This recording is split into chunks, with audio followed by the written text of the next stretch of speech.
J'ai compris beaucoup de choses par rapport à l'existence d'un humain. J'ai compris beaucoup de choses par rapport à la destinée d'un humain ou d'un chrétien ou carrément d'un homme. Il n'y a rien de plus important pour un homme qui vient sur cette terre que la vie qu'il va mener pendant son séjour, c'est-à-dire de sa naissance jusqu'au jour de sa mort. Amen. Amen. Et si je pourrais être plus clair, je voudrais parler du jour où cette dame,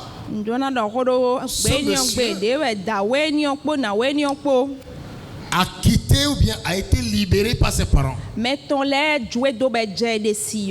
C'est vrai que la plupart du temps, un parent ne libère pas ses enfants.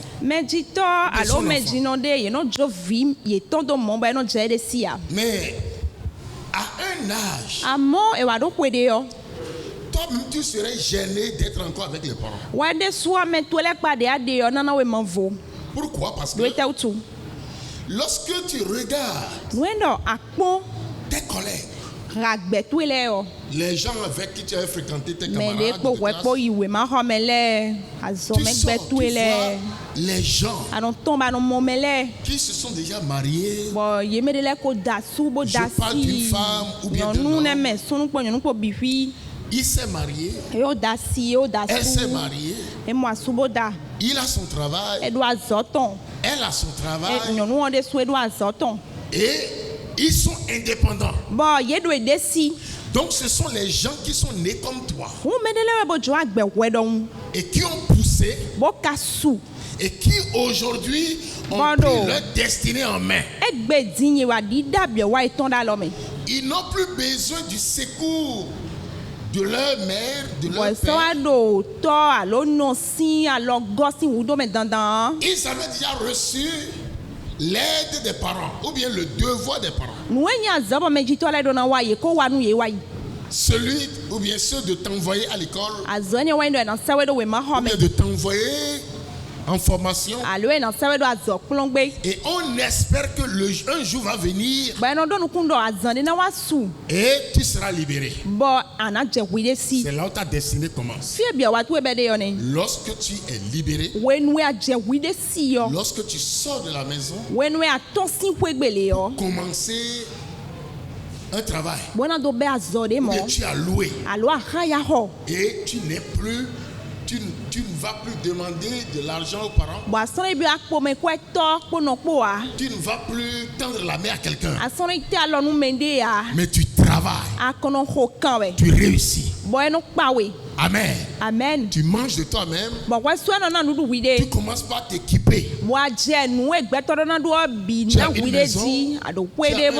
lit, tu as un salon, tu as ta télévision, tu as quoi encore? La table à manger, tu as ton.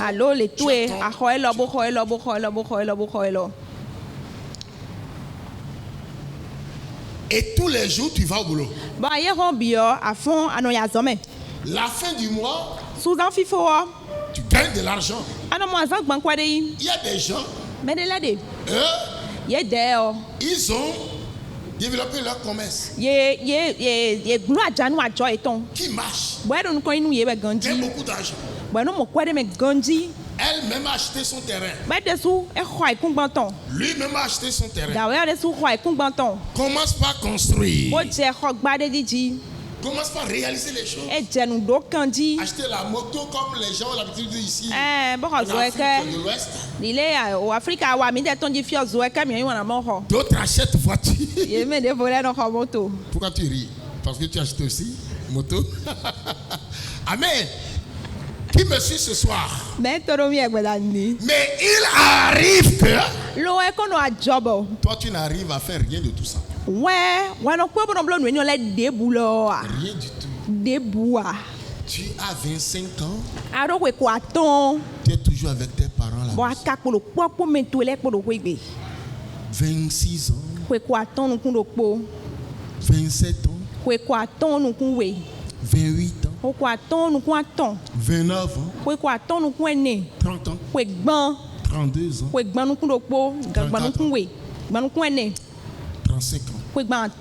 Moi j'ai voyagé dans le pays des Blancs. En Europe, aux États-Unis. Je n'ai jamais vu un garçon, une fille de 25 ans dans la maison de ses parents. Une blanche. Un blanc à 25 ans. D'abord, à 18 ans,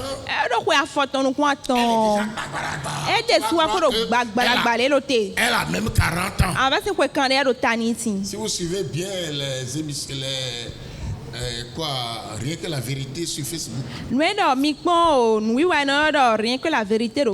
Je ne sais pas si vous savez de quoi je parle.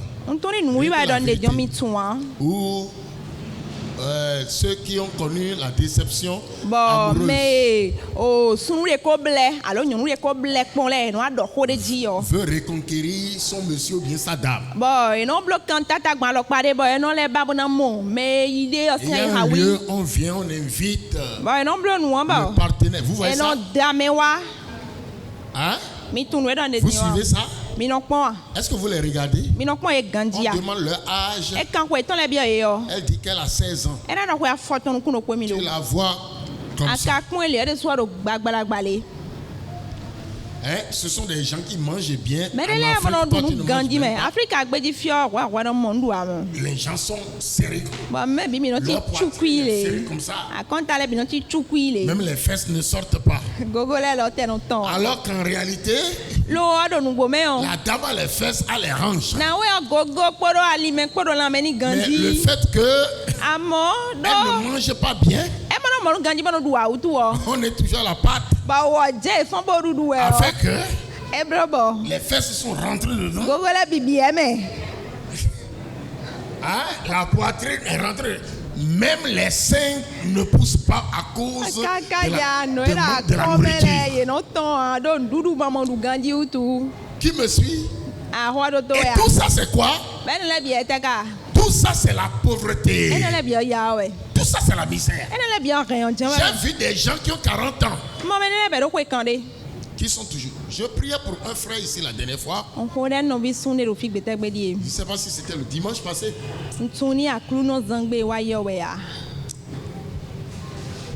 Je priais pour lui. Il dit qu'il a 50 ans. Vous vous rappelez? Il a 50 ans. Et à 50 ans, le frère n'est pas encore marié. Le mariage est important. Mais tu ne peux pas te lever seulement et tu t'en vas te marier. Si tu n'as pas les conditions, tu peux avoir 50 ans, 60 ans, 70 ans. Si tu n'as pas les conditions, tu es encore un bébé, un enfant. Tu es femme. Tu as 30 ans. Tu as 28 ans. Tu as 35 ans. Mais tu n'as pas un travail.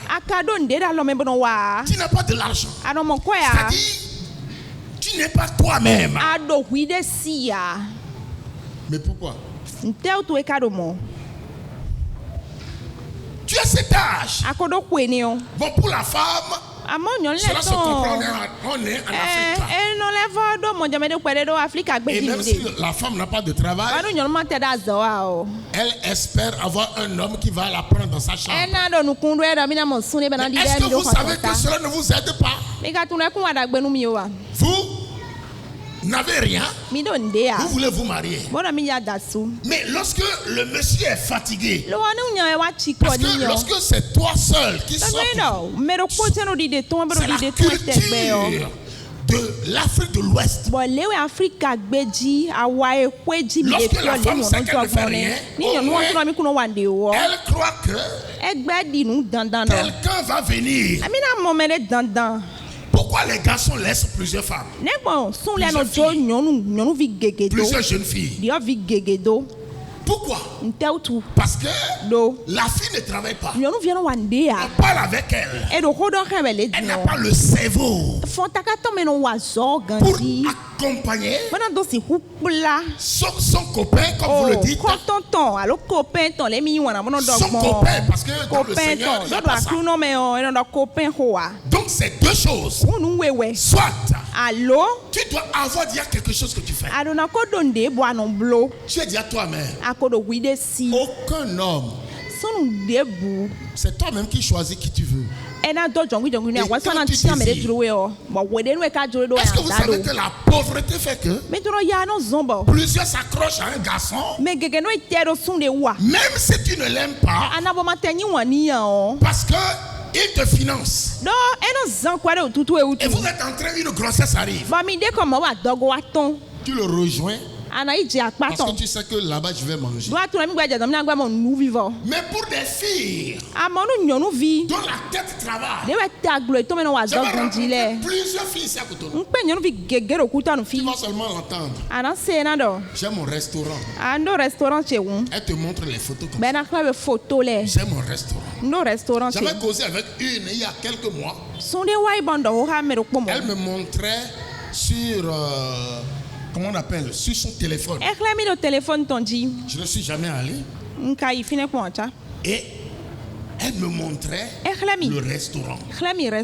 Une jeune fille de 26 ans, 27 ans. Diplômée à l'université. Et je ne me retrouve pas dans ce diplôme-là. Lorsque je suis en train de servir les gens, je me retrouve. Elle a son restaurant. Là où elle a pris le restaurant, elle paye 200 000 francs le mois. Devant moi comme ça, les clients appellent. Tel colonel appelé, tel panier appelé, l'autre appelé, en train de faire la commande de ce qu'ils vont manger à midi.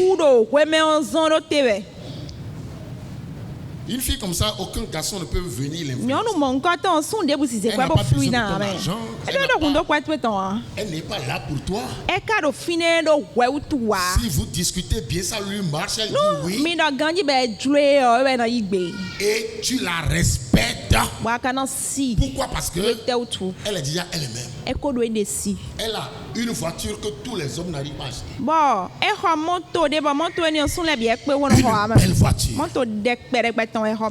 Qui me suit? Donc elle ne va pas courir entrer dans un mariage. Est-ce que vous m'entendez? Ça, c'est ce qu'on appelle la destinée. Une destinée qui veut influencer. Une destinée qui veut s'accomplir. Parce qu'on construit une destinée. Et quand je parle de la destinée, je parle de l'avenir. Où tu as la joie. C'est-à-dire, quand tu dors le soir, tu es pressé que le jour arrive. Mais il y a des gens voulant se coucher le soir. Leur prière, c'est que le jour n'arrive pas. Pourquoi? Parce que elle ne sait pas ce qu'elle va faire. Il y a des défis qui attendent. Il y a des défis qui attendent. Mais il n'y a pas la provision.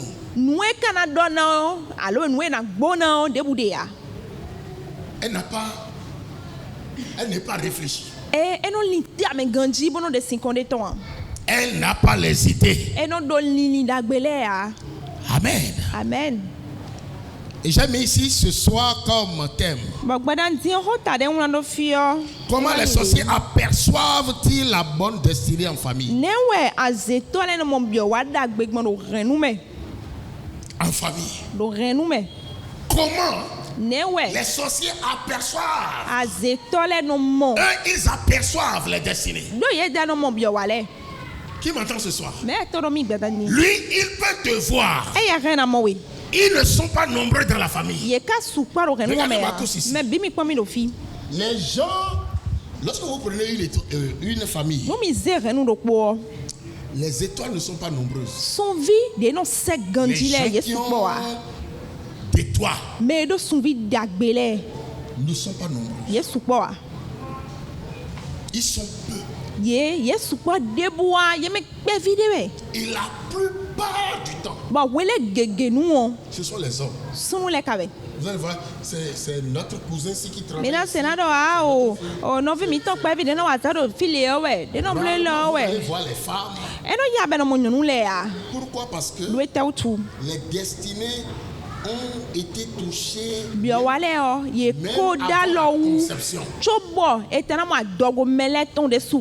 Il y a des ventres des mamans. Même des papas. Les enfants qui vont venir au monde, les sorciers voient déjà de loin ce que ces enfants-là vont devenir. Dieu dit à Jérémie, avant que ta mère ne te conçoive dans son ventre, je te connaissais. Qui me suit? Dieu dit comment? Avant que tu ne sois conçu, je te connaissais. Satan aussi connaît ces choses. Satan connaît les destinées. Satan sait. Il peut calculer à peu près. Il a déjà la destinée du monsieur. Un père qui a la destinée ne peut que donner naissance aux enfants qui ont aussi la destinée. Qui me suit? Le sorcier ne s'occupe pas des gens qui ont échoué. Des gens qui ont déjà échoué. Il y a des gens qui ont échoué. Même s'ils font des enfants. Mais il y a des gens où, surtout à la naissance, les gens comme Joseph. Donc dans nos familles, plusieurs n'ont pas la destinée. C'est seulement quelques-uns qui ont la destinée. Maintenant vous allez voir ce que la famille fait. Nous allons prier un peu ce soir. Qui me suit? Ce que la famille fait. Il y a plusieurs ici, on les a éteints depuis. Tout ce que tu feras, Dieu te prospérera. Ils ont déjà mis ta destinée dans une boîte. Ils ont fermé. Même s'ils ne le font pas. Après ta naissance, Pharaon dit, Hérode dit, allez adorer le petit enfant là, qui a une bonne destinée. Un bébé qui est né roi là. Lorsque vous allez finir de l'adorer, venez me le dire. Ils ont reconnu l'étoile. C'est une étoile royale. Lui, ils n'ont pas pu l'atteindre dans le ventre. Jusqu'à ce qu'il naisse. À sa naissance, même les gens de son pays ne l'avaient pas reconnu. Ce sont d'autres personnes qui avaient vu l'étoile et qui étaient venus voir le roi Hérode. Mais est-ce que vous savez qu'il y a un roi qui vient de naître dans votre pays? Il dit, ah bon? Il avait appelé les gens. Pour fouiller les Écritures. Et si c'était écrit comme roi, parce que c'est comme ça que le peuple de Dieu vit. Tout ce qui doit arriver dans le peuple de Dieu, je le prophétise. 300 ans, 400 ans, 500 ans, 600 ans, 800 ans.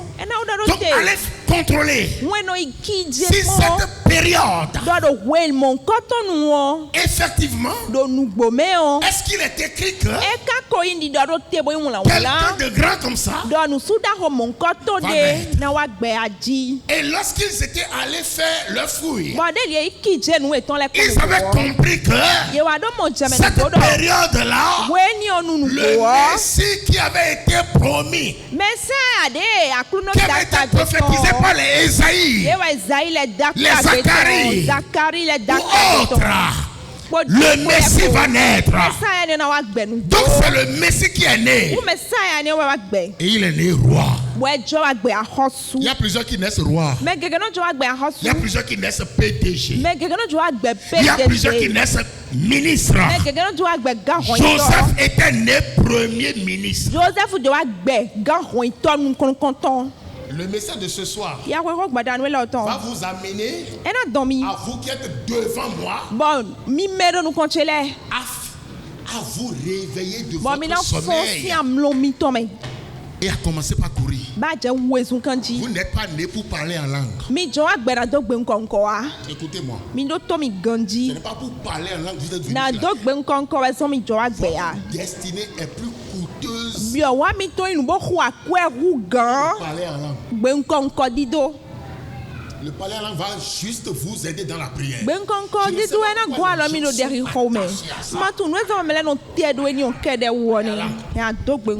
Recherche ta délivrance. Recherche la délivrance de ta destinée. Regarde ce que tu es devenu. Qui tu es devenu. Regarde ce que tu es devenu. Tu es allé à l'école. Tu as appris un métier. Tu es diplômé. Tu es intelligent. Tu comprends vite les choses. Tu n'es pas comme certaines personnes qui sont lents à comprendre. Mais pourquoi tu es toujours en arrière? Les choses commencent c'est-à-dire les choses lèvent un peu la tête et puis tout tombe encore. Et tu es là en train de parler en langue. Tu ne sais pas ce que tu dois comprendre pour entrer dans la bataille afin de pouvoir délivrer ta destinée. Satan t'a occupé par rapport à d'autres choses. Et ta destinée en l'air comme ça. Tu parles que français.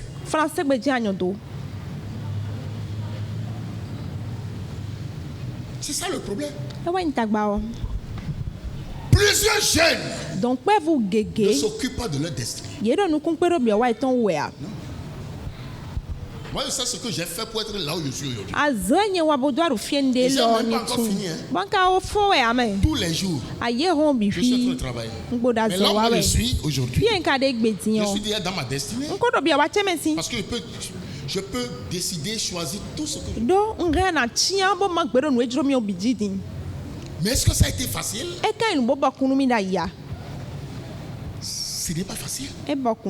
Qu'est-ce que je vous dis? Il n'est pas facile de réussir sur cette terre. Surtout la maison dans laquelle vous êtes nés. La maison sur laquelle ton géniteur t'a mis au monde là. Mais au lieu de vous réveiller par rapport à ça, plusieurs sont là. On leur a confié de l'amusement. Ils sont là distraits. Ils sont là dans la distraction. Pourquoi? Parce qu'on les avait envoûtés. Genèse 37. Nous allons ouvrir dans Genèse le chapitre 37. Nous allons prier avec Joseph. Amen. Amen. Nous lirons le verset 20. Ouais. Venez maintenant, tirons-le et jetons-le dans une des citernes.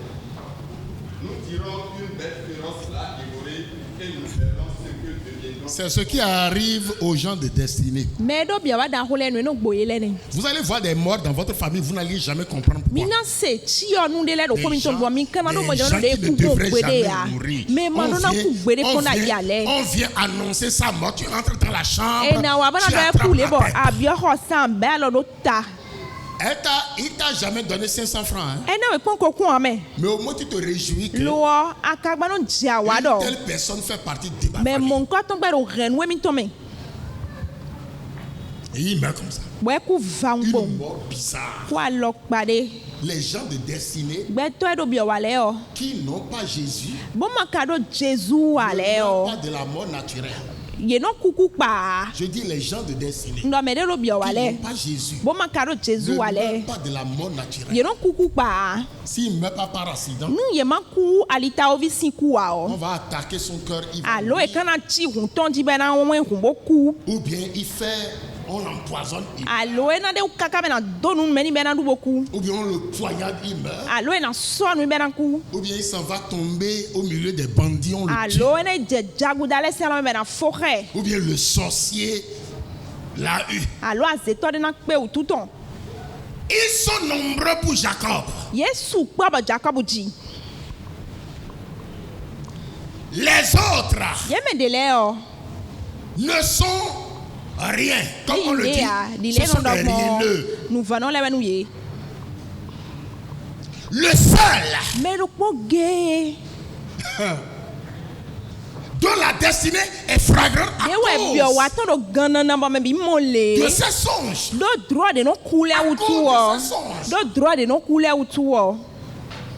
Plusieurs ici avaient commencé par les songes. Il y a d'autres qui avaient commencé par briller à l'école. Il y a toujours un signe de base. Regardez-moi tous ici. Il y a toujours un signe.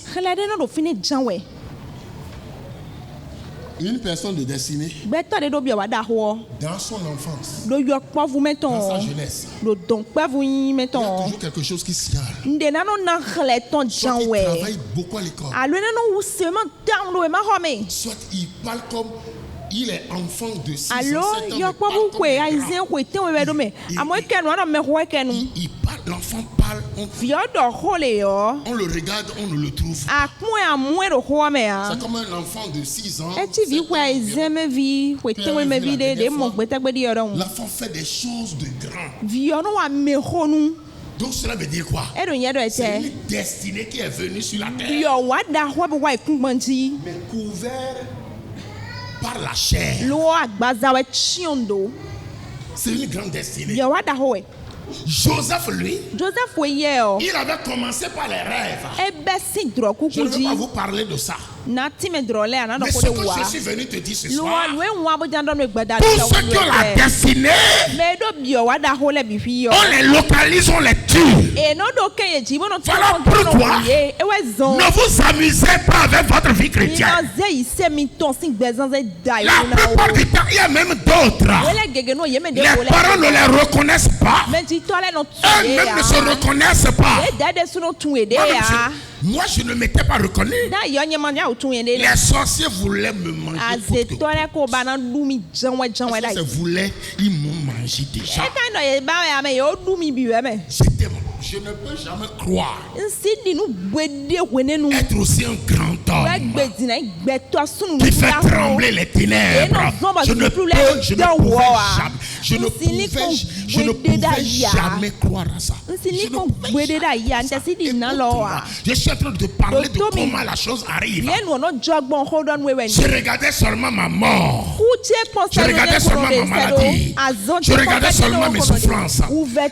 Mes souffrances ont beaucoup plus pris le tout en moi. Toi, c'est ta pauvreté à tout prix. Mais celui qui est pauvre aujourd'hui peut devenir un décideur, un contrôleur demain. Tu peux manquer aujourd'hui. Tu ne te regarde pas de regarder le présent là où tu es, où tu n'arrives pas à manger, à louer ou bien à payer le loyer, à payer l'électricité. Ton avenir n'a rien à voir avec aujourd'hui. Ton avenir est dans le futur. Ta destinée est dans le futur. La destinée n'est pas derrière toi, mais la destinée est devant toi. Tu dois simplement lever les yeux et regarder devant toi. Regardez ce qui arrive. Et toi-même, tu dois comprendre que mon lendemain est couronné de gloire. Maintenant, il peut arriver que les sorciers entrent dedans et tu ne vois rien. Parce que lorsque les sorciers sont dans ta destinée, tu ne peux pas voir le futur. C'est comme la clôture là qui est devant moi. Elle ne me permet pas de voir ce qui se passe derrière là-bas. C'est un blocage. Mais cela ne veut pas dire que après le mur là, il n'y a plus autre chose derrière. C'est à moi de voir. Après le mur, il y a une gloire, il y a un futur, il y a une destinée. Mais la plupart du temps, les gens limitent leur vision sur la clôture.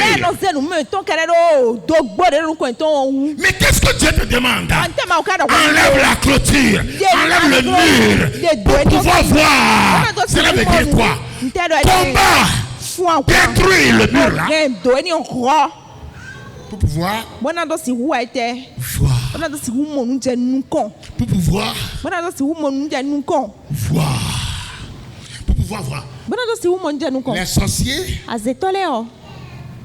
peuvent t'empêcher.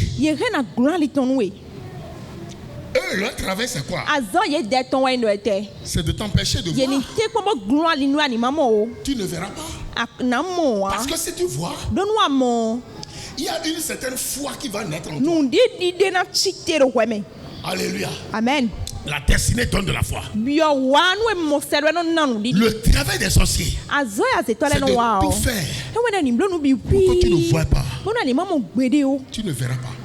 Si tu vois, et tu vas commencer par mourir. Commencer par travailler. Mais si tu ne vois pas, tu seras découragé. Tu vas dire, oh, moi je suis. Donc tu vas commencer par faire des imprécations sur toi. Tu vas seulement l'entendre parler. Moi je ne suis rien. Moi je ne vaux rien. Moi je sais que ma famille est pauvre. Moi-même je suis pauvre.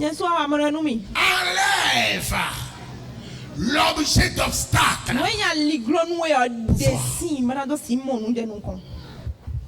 Et puis ce sont les ignorants qu'ils tuent. Puisque tu vois le mur,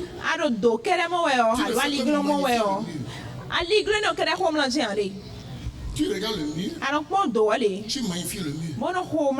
Qu'est-ce que Dieu dit à Josué? Il dit les murailles de Jéricho là. Devant vous. Mais à vrai dire,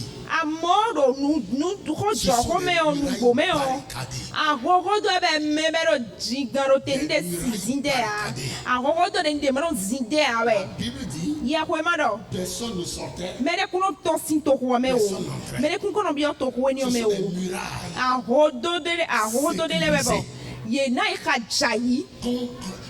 Il y avait des gardiens. Je dis à Josué, faites 7 tours et criez, ça va tomber. Alors que Derrière ces murailles, il y a Canaan. Là où Dieu les avait donnés. Vous ne pouvez pas croire que vous allez réussir facilement. Dieu n'est pas facile. Dieu n'est pas facile. Répète après moi, Dieu n'est pas facile. Dieu n'est pas facile. Dieu ne donne pas la facilité aux gens. Ce qui est facile, c'est ce que les chrétiens aiment. Je vais prier, tout va arriver. Non. Les gens qui réussissent, ce sont des creuseurs. Ce sont des persévérants. Ce sont des gens qui luttent de part et d'autre. Qui va lutter avec le sorcier. Qui va lutter avec le muraille. Qui va lutter avec les obstacles. Qui va lutter avec. C'est dans la lutte que la victoire arrive. Ce n'est pas en priant en dormant, non. Tu pries, tu domines, mais en même temps, tu peux relever les obstacles. Les faux amis, les décourageurs. Ah, mais tu penses que tu peux y arriver? Non, mais toi, tu es trop ambitieux. Non, tu es trop ambitieux. Nous sommes tous ici. Et toi, tu dis que tu veux devenir quoi? Il n'est pas sorcier. Mais seulement passer le langage. Vous savez que le langage, c'est plus que la sorcellerie. Mais tu n'as pas de une personne négative. Elle est là seulement.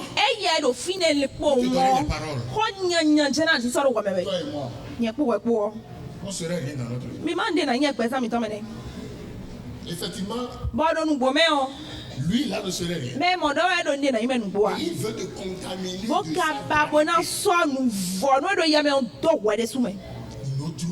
Oh, toi tu es trop ambitieux. Comment tu vas porter veste? Viens, on va porter bomba, on n'a qu'à partir. Non, pourquoi tu aimes trop les grandes choses comme ça? Société? Était. Agneau. Non, mais tu sais que toi et moi ne pourrons aller nulle part. On peut aller nulle part. Non, mais je suis enfant de Wamono. Moi, je n'ai pas les gros yeux. Non, Dieu dit. Oh, mais toi, tu es trop ambitieux. Tu vois toujours les choses grandes. Et tu dis, moi, mon mari. C'est mon mari que moi, je vais épouser. Il dit,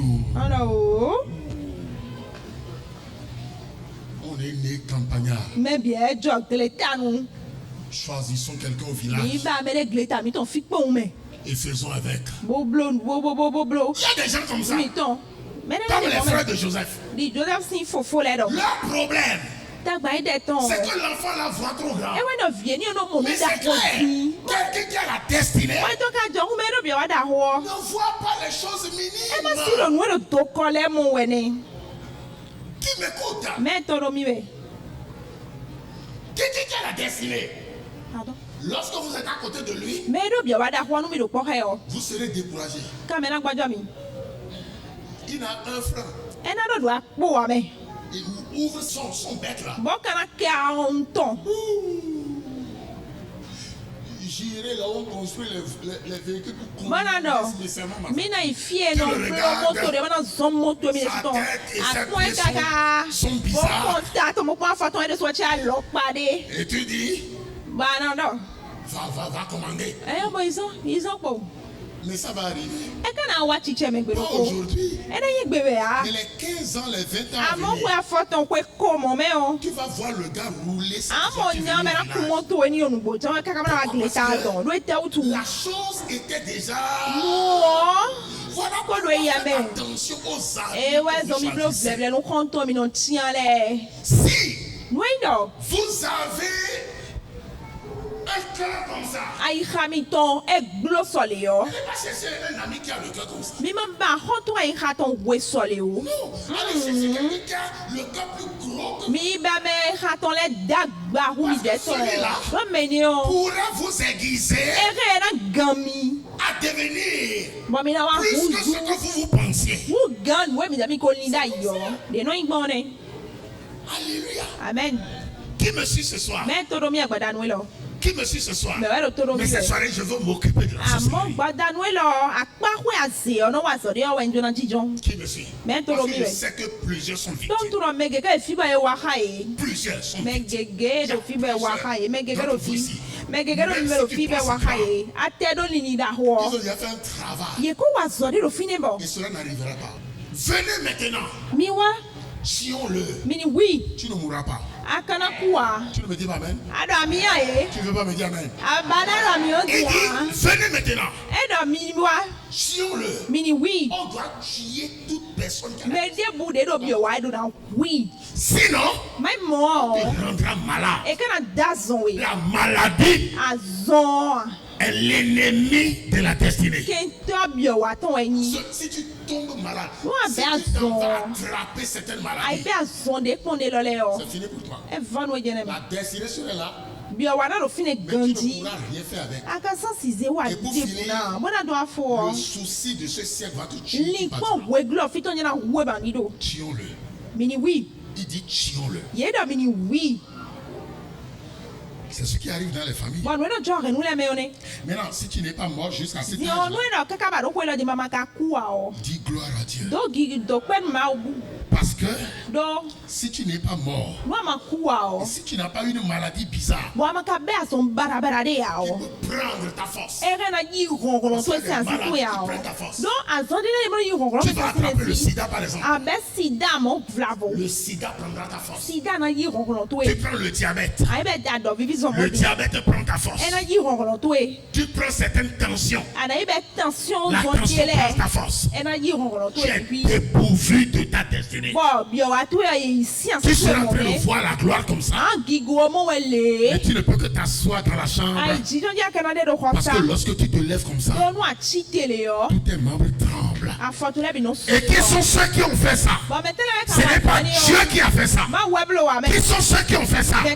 Ce sont les sorciers qui ont fait ça. Pour que, étant dans la chambre, que tu faiblisses, que tu meurs.